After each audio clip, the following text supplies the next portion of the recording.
सकाळ कशा आहात? आली आहे मी कामावर. तर कालपासून ह्या चॅनलवर व्हिडिओ टाकला नाही, तर मला चला एक व्हिडिओ टाकते.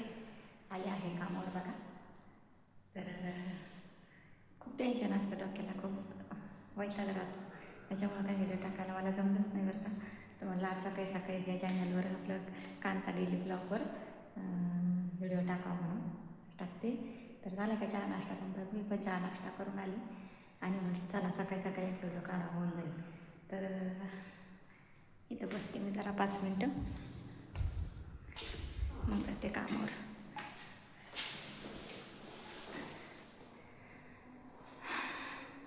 दम लागला मला इथून इथपर्यंत चालत आले तर त्याच्यामुळं. आणि थंडी एवढी वाढली ना बापरे, गावाला थंडी असल्यासारखी एवढी थंडी इथं 2-3 दिवसापासून खूप थंडी वाढलेली आहे. चष्मा काढून ठेवू का? चमकती लाईट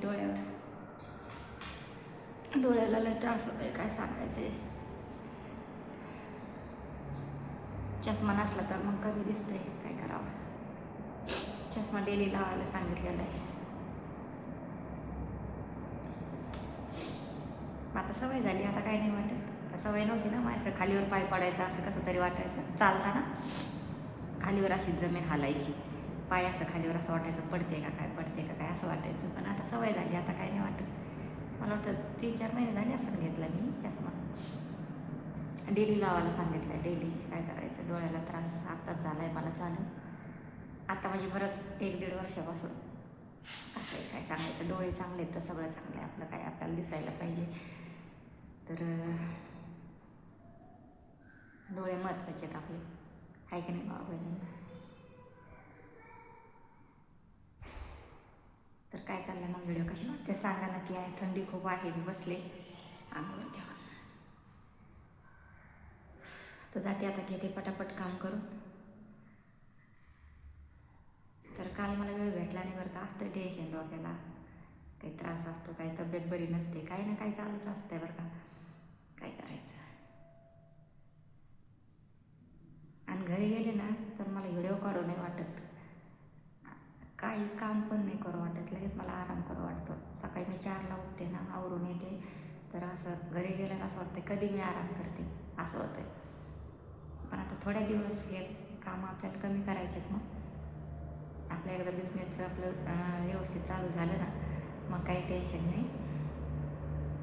आपल्याला जास्तची अपेक्षा नाही, आपल्याला पाहिजे तेवढं आपल्याला मिळालं ना त्याच्यातून, आपलं घर चाललं एवढं तर बस. आपल्या जीवाला पण आराम पाहिजे.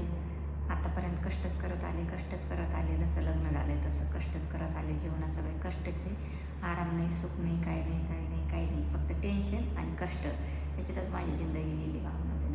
पण आता कुठंतरी वाटते काम करायचं, पण कसं आपल्या जीवाला जपायचं. काय असं बसून नाही राहायचं, आपल्या पोटापुरतं करत राहायचं असं. पण हे तर एक धावपळ नाही होत एवढी, काय करायचं. आज 25-26-27 वर्षापासून मी काम करते, एकटी एवढं हँडल करते भावना बहिणींना, काय सांगायचं. जे आहे ते बरंच आहे, सांगत नाही ते बरंच आहे की नाही, काय करायचं. मग कोणाला सांगायचं, सांगून काय होतं, काय करते सांगून असे. सांगणारे बी आपण जरी सांगितलं तर ऐकणारे बी ऐकायला पाहिजे ना. त्यांना बी आपल्याविषयी थोडीफार मनात काहीतरी कळकळ वाटली पाहिजे ना, थोडीफार आपली चिंता वाटली पाहिजे ना त्यांना. पण ते म्हणतात ह्या सगळेच करतात, असंच होतं आहे तसंच होतं आहे असंही. पण जी वेळ त्यांच्या स्वतःवर येईल का, तेव्हा त्यांना समजतं की अरे काय असतं ते, असं असतं, आहे की नाही भावांना बहिणीनं, बरोबर आहे की नाही. जे माणूस त्याच्यात जातं ना त्या दुःखात, तेव्हा त्यांना त्यांच्यावर तो टाईम आला का तेव्हा ते कळतं त्यांना, अरे हिला पण एवढा त्रास झाला असं, हिने एवढे कष्ट केलेत, ह्या दुःखातून ही गेलेली. तेव्हा त्यांना कळतं, त्यांना स्वतःला दुःख झाल्यावर, त्यांचा दुःखाचा डोंगर त्यांच्यावर कोसळला का, मग तेव्हा त्यांना समजत असतं. आणि असतात आपली टिंगल करायला, हसायला, आपली मजा उडवायला असतात काही लोक. पण काही नाही म्हणा, तुमच्या तोंडावर पालतं कॅटर कधी पडणारच आहे. दुसऱ्याला हसताना आज आम्हाला हसले तुम्ही, उद्या तुमच्यावर टाईम आहे की नाही भावना बहिणीला, बरोबर आहे की नाही. म्हणून कोणाला कधी हसायचं नाही, कोणाला कधी कमी लेखायचं नाही, कोणाला कमी समजायचं नाही असे. जे ते त्याच्या पद्धतीने करतात खातात, आहे की नाही. कोणी कोणाला 2 रुपये देत नाही, कोणी कोणाला मागत नाही ना. मग नावं ठेवायला पण तयार असतात लोक. असं असतं, नावं ठेवायला तयार असतात, काही देऊन नाही घेऊन नावं ठेवायला तयार असतात, असं असतं.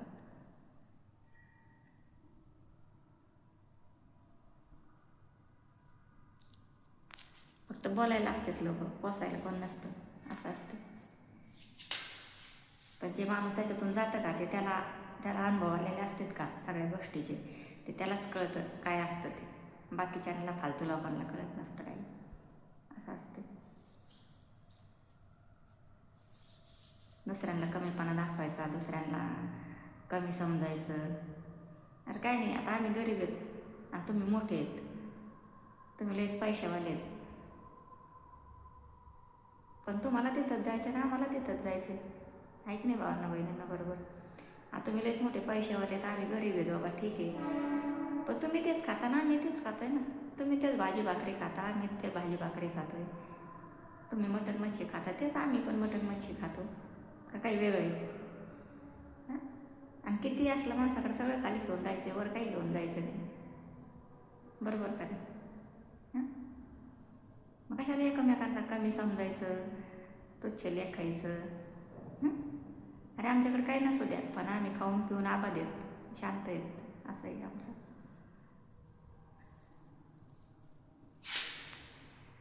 सगळ्यांना खालीच ठेवून जायचं, किती कमवा किती काही करा, खालीच ठेवून जायचं, कोणाला काही सोबत घेऊन नाही जायचं, असं आहे. पण आपल्याला अनुभव आलेले आहेत त्याच्यामुळं बोलायची वेळ येते, असं आहे.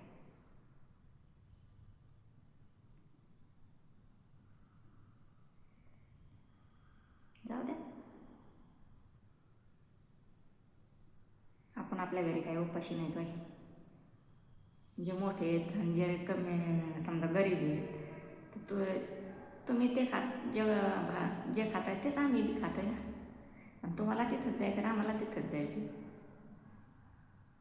पण तुमची इस्टेट प्रॉपर्टी तुम्ही सगळी कमावलेली तुम्ही इथंच ठेवून जाणार आहेत. आमच्या काही नसलं तर आम्हाला काही नाही वाटत. काय संग घेऊन जायची गोष्ट नाही आहे कोणची. फक्त आपल्याला अन्न वस्त्र निवारा, आपण या पृथ्वीवर राहतोय त्याच्यामुळे आपल्या ह्या गरजेला पैसा लागतोय आपल्याला. देव काय आपोआप देत नाही. देव म्हणतो हातपाय हलवा तुम्ही, कष्ट करा. देवाने आपल्याला हातपाय दिलेत काम करायला. देव काय आयतं देत नाही कोणाला. काय म्हणते देव देतो देव देतो. अरे देव कसं काय देईन सगळ्यांनाच. देवाकडे एवढं आलं आहे का तुम्हाला हातपाय दिलेत देवाने कष्ट करायला, करा कष्ट खा. देवाने सगळ्यालाच आयतं दिलं असतं तर कामं कोणीच केले नसते, कोणीच कामावर गेले नसतं. सगळे घरात बसून बसले असते आणि म्हणले असते देव देतोय.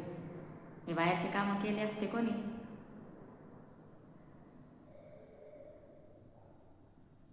आहे की नाही बरोबर. तर चला जाते आता कामावर. बोलायला लागलं तर कितकं बोलायला आहे बरं का भाऊ बहिणींना. पण चला भेटते पुढच्या व्हिडिओमध्ये. आता बाय बाय. कसा व्हिडिओ वाटला सांगा नक्की.